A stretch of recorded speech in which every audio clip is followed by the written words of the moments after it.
izwe lihambile, izwe njengamanje lisezandleni zika General Mkhwanazi. Only two things we should be praying for.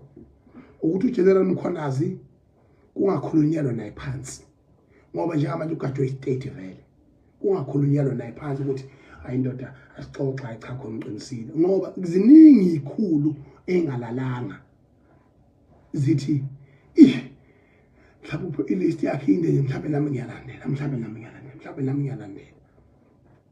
Ziningi ikhulu ekhona, kodwa into yakhona fanele ipruveke. Akwazi ukuba namadokhetha more than 150 astakile kufe abantu kungaboshwa umuntu kungayindawo. Akakho umsula na uGeneral Mkhwanazi akhosukana ngamasica. Uyitapha inyosi ungezandla ubuyonga uyitinyala ngananga yodwa. Kodwa so far so good. Sidla amaningi sakini indonga. Ngithi ke mina bangakhulumeli nawe phansi, ngoba it's an only opportunity we have right now. Kuyaqala ukuthi ezweni laseNingizimu Afrika kube nesimo la okuma khona yonke into kuze kuvumbululwe ngisho amaphara afana nathi kuthiwa awakhulume ibuyele emajele aphawule ngizimo ezikhona sesiphawuleleke. Kodwa ngithi mina bangakhulumeli nawe phansi, futhi iqiniso kube yiqiniso. Nawe Mkhwanazi mina khona la kusola khona General Mkhwanazi ngayisho lento kubheka icele le clown lelana le inuno le ebheka icele ngayisho lento ngamcela futhi ukuthi asize. Ngiyacela bakwethu asegonwe over makula, asegonwe over lezi idleke zama drugs okhuluma ngazo afike emkhunjini ayela usho khona qinisile uthini ngePhoenix kaze ngikubone Mkhwanazi wenze operation noma iyodwa nje ePhoenix strong. Angakhulu angifuni ukufanisa ngeWestern Cape la ngikhona, ngoba akho commissioner velela uvele izwe leli liphandle nje.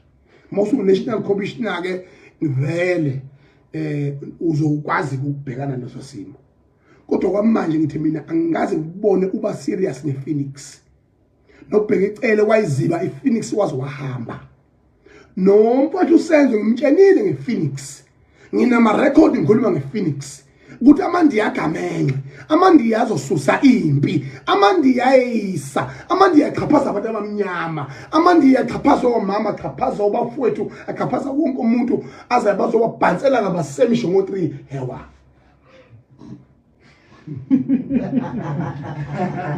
Yonke le nto leyo Mkhwanazi mina if ungakhomba mina one of your weakest point that you should be correcting iPhoenix. Disaster elapha ePhoenix. Hey, kunamathavela avula 24 hours. Ngufakazi ngiyazi. Kuphuzwa kuze kuse amathavela namatops akhona amakula nezwe lawo. Anezwe lawo nje ayibambile acontrola analento kuthiwa angithi amandiya ana nengqondo ukuthi iwona lamabelungu umthashana wazi wena le ngisumlezo umfishane lalela ndiyazi ukuthi iwona lamabelungu obukhulu kulelizwe.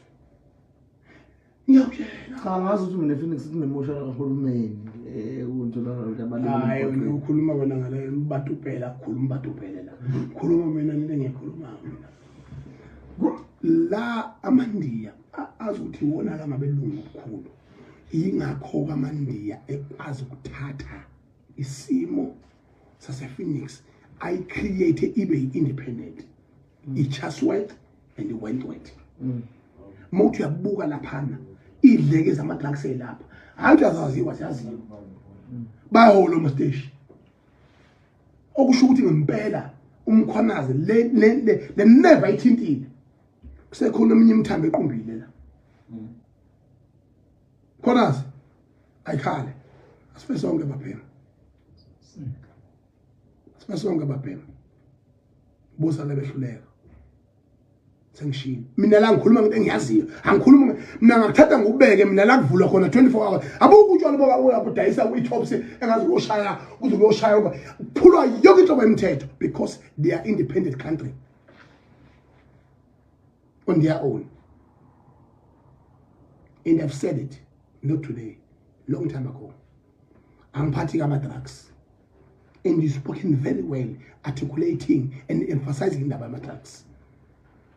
But here, mina ngoba ngikhuluma ngendawo zaKwaZulu la uphethe khona nawe ke mfowethu ngithayi likuwe ungasabanaka laba ngeke bakuzela uthola abakhohla ngeke uxoshwe ngeke ususpendwe noma amaphosa uzokhuluma nje uzomambulisha uzodeclare ikomiti lokuthi ke ikomiti lizophenywa uyawe yonke into right isecurity yonke tight yonke into South Africa nama investors abangesabi futhi sizelwa iG20 summit ngoNovember ahambe njenge defender eviki poncho finish